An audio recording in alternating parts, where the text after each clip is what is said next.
La palabra del Señor nos habla en el libro del profeta Nahum, capítulo 1, verso 2. Dice así la palabra del Señor: Jehová es Dios celoso y vengador. Jehová es vengador y lleno de indignación. Se venga de sus adversarios y guarda enojo para sus enemigos. Jehová es tardo para la ira y grande en poder, y no tendrá por inocente al culpable. Jehová marcha en la tempestad y en el torbellino, y las nubes son el polvo de sus pies. Tremendo pasaje.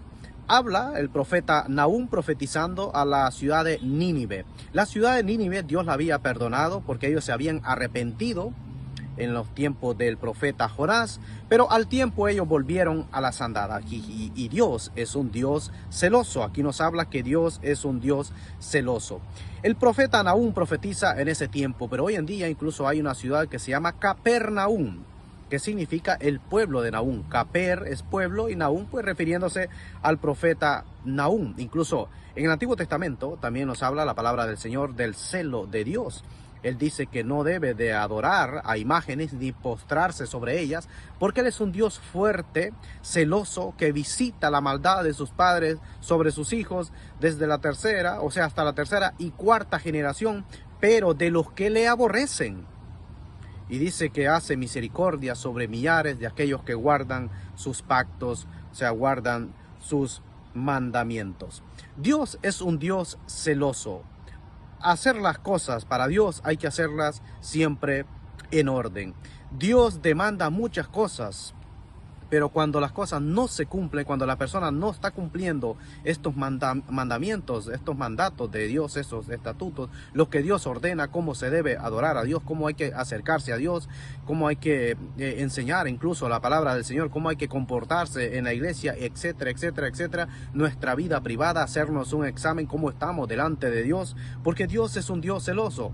Uno puede engañar a cualquier persona, pero a Dios nunca lo vamos a engañar. Dice la palabra del Señor que delante de Dios nosotros todos estamos desnudos. Cuando se refiere a la palabra desnudo es que nosotros no tenemos argumentos para cubrirnos, no tenemos argumentos para pelear, porque contra Dios, por eso delante de Él estamos desnudos. Y cuando una vida está en desorden es cuando hay tremendas consecuencias y la ira de Dios viene sobre aquella persona. Qué triste cuando hay personas que han conocido el Evangelio, han estado en el Evangelio, incluso personas que han predicado la palabra del Señor y se han alejado y ahora no quieren saber nada del Señor. Eso es tremendo, pero todo esto trae consecuencias. Todo esto trae consecuencias porque Dios lo ve absolutamente todo y Él siempre actúa con justicia. Incluso dice que aquellos que fueron iluminados por el Evangelio, incluso la palabra del Señor habla tremendamente duro con aquellas personas que conocieron la palabra y se apartaron y se fueron amando a este mundo. Dice que es como la puerca que se vuelve a revolcar al lodo, dice que es como el perro que vuelve al vómito, y es tremendo, porque después de conocer la verdad, dar marcha atrás. ¿Qué le pasó a la mujer de Lot? Dio marcha atrás, miró hacia atrás y quedó como estatua de sal. Eso pasa cuando una persona, después de haber escuchado la palabra del Señor, y da marcha atrás y se va al mundo amando a este mundo. Dios es un Dios celoso. Hay consecuencias cuando una persona se va al mundo, cuando una persona rechaza el Evangelio. Todo esto trae consecuencias. Y hay un ejemplo tremendo que el Señor Jesucristo, cuando Él entró al templo y dice que lo limpia de adentro hacia afuera y encuentra a toda esta gente que habían convertido el templo en un negocio, en una casa de ladrones, lo dice el Señor Jesucristo, y Él sacó a patadas a toda esta gente. Él dice que incluso hizo un látigo, sacó a toda esta gente, los cambistas, aquellos que vendían palomas y todos aquellos que vendían animales, y limpió el templo. Y limpió el templo cuando el templo ya estaba limpio, cuando había orden, cuando estaba ya la presencia de Dios. En el templo empezaron los milagros, empezó la alabanza, empezaron las sanidades. ¿Por qué? Porque ya había orden. Y Dios es un Dios de orden. Dios es un Dios de orden. Y Él dice que no tendrá por inocente al culpable. La justicia humana hoy en día, bueno, hay gente que tiene mucho dinero y son culpables de muchas cosas que han hecho, pero pagan una suma, una cantidad de dinero y ya quedan automáticamente libres y lo ponen inocente. Pero eso es la justicia del hombre hoy en día. Pero la justicia de Dios, delante de Dios estamos desnudos. Delante de Dios, pues la palabra desnudo habla que delante de Dios nosotros no tenemos argumentos.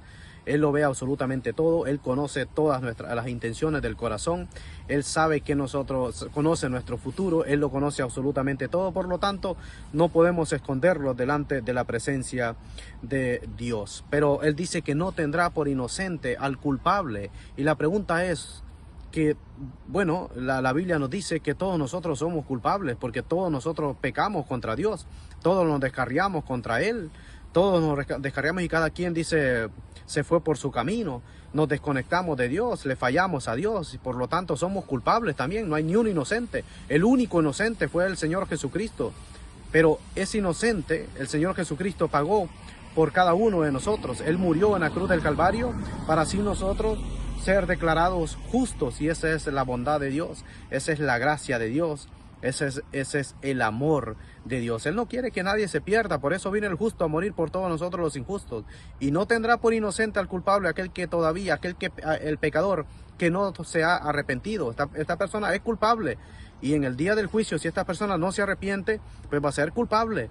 Pero ¿qué pasa con aquella persona que se ha arrepentido? Siempre y cuando haya un genuino arrepentimiento de corazón y aquel cambio que se produce en la persona. Cuando esto sucede, pues cuando estemos delante de la presencia del Señor, pues nosotros somos inocentes, porque Cristo pagó por cada uno de nosotros, y Dios, el Padre, nos ve a nosotros, pero a través de Cristo, y en Cristo nosotros somos justificados, no porque seamos buenos, en nosotros no hay nada bueno en la carne, sino que lo bueno es cuando Cristo mora en nosotros y Él nos declara justos, y Él nos declara también inocentes, porque Cristo murió, el inocente murió por cada uno de nosotros. Esa es la bondad de Dios, esa es la grandeza de Dios.